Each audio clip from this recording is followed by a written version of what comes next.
Hello, everyone. I'm here joined with Paula McFarlane from New Zealand, amazing feminine alignment business coach and business coach in general. She's had some amazing experience in learning to start a business, learning how to stay balanced in business, and a few other things. So, Paula, thank you for joining me today in the summit. Thank you. It's good to be here. Beautiful.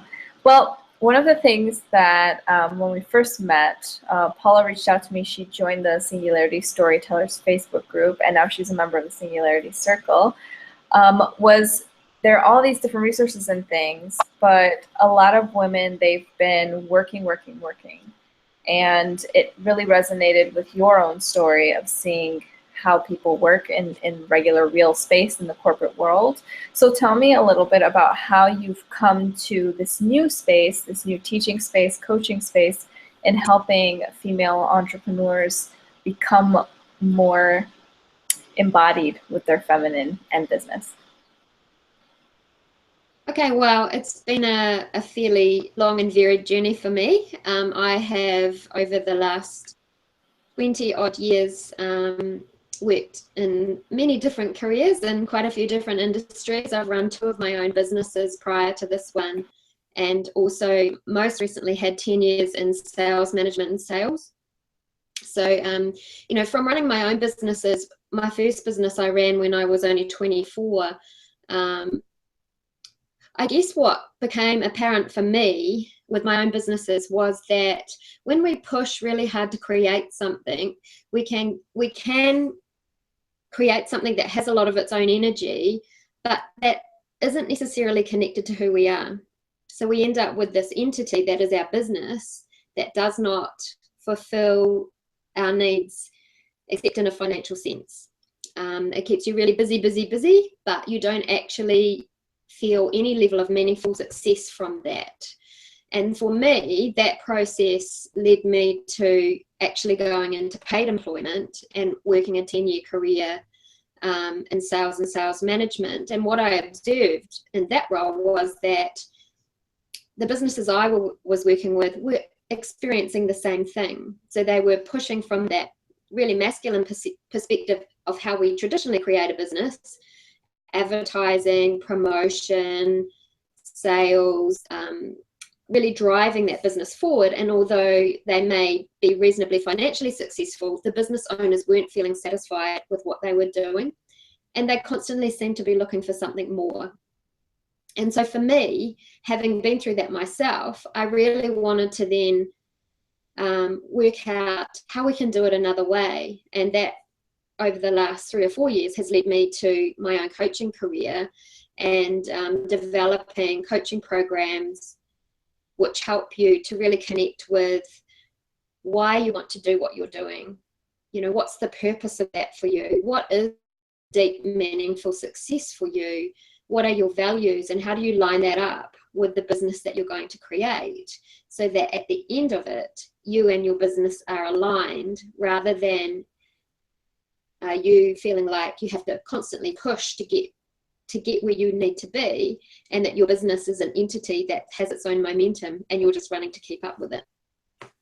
I hope that makes sense. Yeah. Oh, yes. No, absolutely. And I feel like there's now that shift in a business, and really coming from your why and coming from something deeper within, which I feel is maybe more of a feminine perspective and approach to business, whereas with masculine, you look at the end goal, and then we usually be profit driven, because that's an external in our reality space, and then they just create something to fill that thing to get some money, which is great because we need financial abundance to be working and surviving and thriving. But when you're coming from a feminine perspective, when you're working with clients, what does it look like if somebody was to work with you, or somebody reached out to see your website?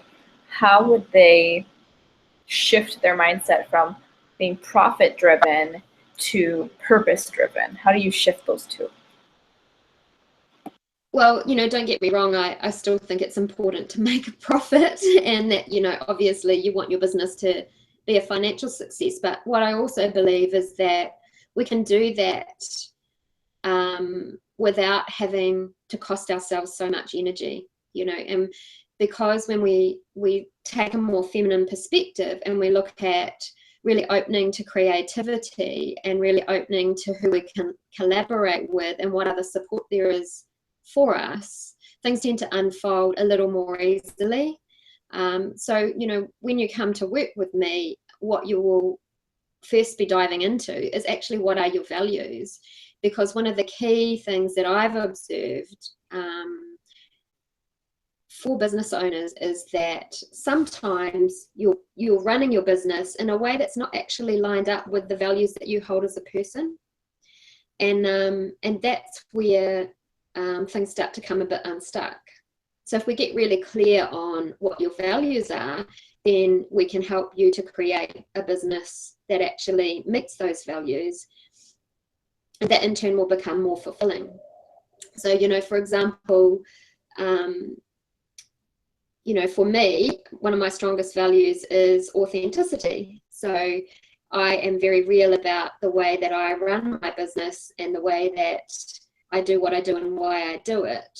And I'm not really prepared to, and you know, this has been a big learning for me actually, because your natural instinct initially when you set up a business is to make your business look like all the other businesses that do what you do.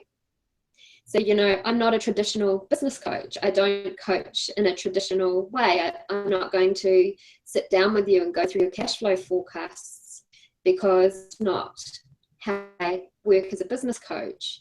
What I will sit down with you and do is ask you why you wanted to create this business. What is it about your business that you really love? What is it about your business that you don't love anymore? How does that line up with your values as a person? You know, because we all have in life a purpose that we're trying to achieve. And when we know we're on purpose, we might not even be conscious of it, but it's that feeling of flow and being connected to what we do. So when our values and our purpose and our business aren't working together, that's when it starts to feel draining. We feel exhausted. We don't have the energy to carry on, and we wonder why we're even there. So if we can then have a look at the times when you feel that you are in flow and that you are enjoying what you're doing and that time just disappears, and we can work out what are those things that are occurring in those moments and how does that line up with your values and how does that then fit with the business model that you've created, then it's possible to streamline what you're actually doing so that you get much more of that, and so that your business becomes a little more dynamic. You know, and often for business owners, it's actually about who else can I work with? What collaborative partnerships can I form that are going to feed my need for connection, for flow, and also serve my customers at the same time. Yeah. Oh, that's really good. So you're starting from value-based, and the more things you do that get you into that flow state, the more financial profit you end up making. Absolutely. Yeah, absolutely. You know, I tend to, I mean, some people would call me completely tree huggy, and that's absolutely fine with me, but I tend to think of financial success more in terms of abundance. You know, and abundance comes in many different forms. Obviously there's financial abundance, and we want our business to be financially abundant, but there's also other form of abundance that your business to bring to you. So an abundance of feeling connected to what you're doing. If service is a strong value for you, there needs to be an abundance of opportunities for you to serve in your business. You know, if love is a strong value for you, there needs to be an abundance of love flowing from your business and back to your business. So, you know, those values become very, very much a key part of why you create what you've created and how you approach it. And, you know, sometimes it's only small tweaks that need to occur to line the business up with what you're already doing. And sometimes it's bigger changes. But, you know, if you're in a business and you're not enjoying it, and, you know, it's is taking over your life, then it's certainly time to have a deep dive into why you're doing what you do. Yeah. And what could make it more meaningful for you. From a few of the times that you've worked in groups, but also the things you've witnessed and the things you've experienced, if somebody were to watch the replay today, or for our live viewers today, what are a few different values that come up across the board that if before they come to work with you, they get clear on, is it their top 3 values? Is it their top 5 values? And then what kind of values have people come to you by before they work with you? Yeah, so generally I work with 5, the top 5 values. And you know, the interesting thing about the process of identifying your values is that most people have never done that. It's not actually something we get taught in school.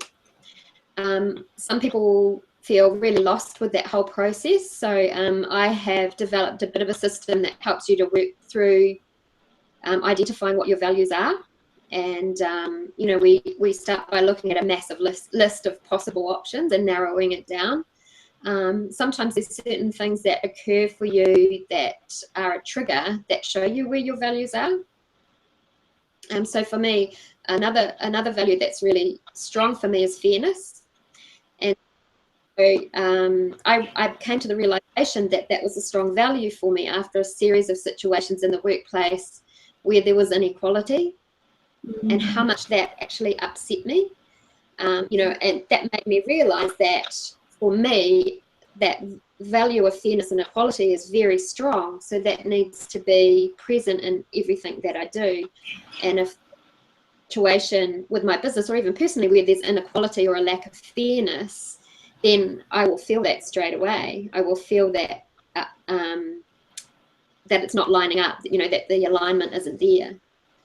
So, you know, that's how really big values can support what you do. But yeah, for my clients, that process of working through their values can be really eye-opening, because it's just not something that we've ever done. I mean, we all believe that we have values because we do, but we don't articulate them, we don't identify them, we don't look at how our values are expressed in our life. Oh no, go ahead. Yeah, so, you know, that's often the first step, is getting really clear on your values. And from there, you know, we can, you know, for a lot of people in business, the whole idea that you need a mission and a vision for your business, that's been around for a really long time. And it's always been one of those bugbears for people, like, oh, you know, we need to create a mission, or we need to have a vision. But once you've really connected with your values, that actually becomes quite easy, because your mission and your values are really, really linked together. And your mission is how you actually express your values in your life and in your business. You know, so often one of the key things that people find is that some of the foundation work for their business that they have put aside or have been procrastinating on becomes really easy. You know, once they're coached through this process, they're much more on task. You know, things that they've had on their to-do list for years suddenly get done, because they start to feel that connection. There starts to be meaning in what they're actually doing. It's not just ticking a box anymore. Yes. Oof, this is so good. And I think you're on the work that you're doing is really great for foundation, because if you're clear on your values, you come from that, like, you know who you are in essence. You get to this place where you want to express yourself through entrepreneurship, through business. And then you are still in that murky space of, I know how I want to serve people, and I know these things are important to me that I want to have in my business. But you actually take that person, take their idea, put it into 5 values, and then they begin to craft their mission. They begin to craft the structure together with you, co-create the structure of their business together. And then by the time they're done with that, they've got the values down. Then they come to me and they're like, okay, this is my story. And then the story attracts more clients, more visitors, more people that their lives can be transformed. But if, like you said, if you're not clear on your values, and it almost comes back to the legacy that you want to leave, and your values then transform other people around you, your organization, and things like that. So I think that the work you're doing is amazing and fantastic, because I don't do that with clients, and that's why I send them off to Paula. And if somebody that is listening today wanted to get in touch with you and begin working with you through this process of discovering their values and connecting more with their feminine and their why, the purpose-driven business side of things, how can people find you and connect with you? They can find me on Facebook. So my Facebook page is called Insight Coaching. So I think it's facebook.com/Paula McFarlane Coach. I have a sign up section on that Facebook page where you can sign up to get email updates from me. And but you can just message me directly through Facebook. That's absolutely fine. I'm happy to talk to you through there. Ooh, fabulous. And if people want to work with you, do they do one-on-one? Do you do programs? Do you do speeches? What does it look like? So I do a lot of group coaching. I really like the group dynamic in the coaching setting, particularly when we're looking at things like values and mission and purpose, because that really helps with a group to help people dig a little deeper, because you hear what other people are contributing, and that really connect with what is that for me. But I do also do one-on-one. Okay. You know, some people feel better in a one-on-one than they do in the group. And I have plans for workshops down the track. I'm also just putting together an online program on uncovering your purpose, and that's going to be coming up towards the end of August, and that will be a free 5-day uncovering your purpose program. So if you are interested in getting into that, you can sign up for my email updates on my Facebook page, and you'll get the information on that coming through. Fabulous. Well, thank you so much, Paula, for your time today on the summit and for sharing the work that you're doing and sharing your story of how you got here. And for those of you that are joining us live or catching the replay, we'll see you on Facebook. We'll see you online, and reach out to Paula. This is very, very important before you even start your business, I think, sometimes too. Or if you have been in business for a while and you're kind of feeling like you're just in hustle mode, you're in work mode all the time, you're ready to redefine or restructure your business from a more whole and feminine space. Thank you again, Paula. Okay, thanks, Isabel.